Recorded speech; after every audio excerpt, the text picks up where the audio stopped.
Praise the Lord. விடுவித்து ரட்சிப்பேன். எரேமியா 46 அதிகாரம் 27 28 என் தாசனாகிய யாக்கோபே, நீ பயப்படாதே, இஸ்ரவேலே நீ கலங்காதே. இதோ நான் உன்னை தூரத்திலும் உன் சந்ததியை அவர்கள் சிறையிருப்பின் தேசத்திலும் இருந்து விடுவித்து ரட்சிப்பேன்.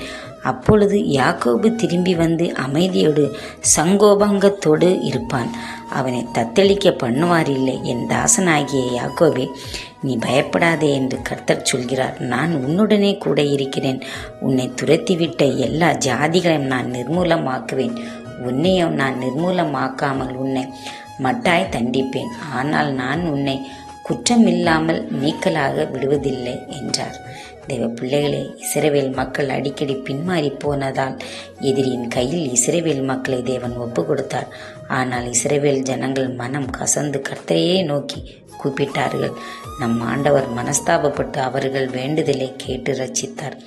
தேவ பிள்ளைகளே, நம்மை பயமுறுத்தும் அனைத்து பிரச்சனைகளும் தீரவும் கர்த்தர் தீவிரமாய் கிரியை செய்ய உறுதியோடு ஜெபிப்போம்.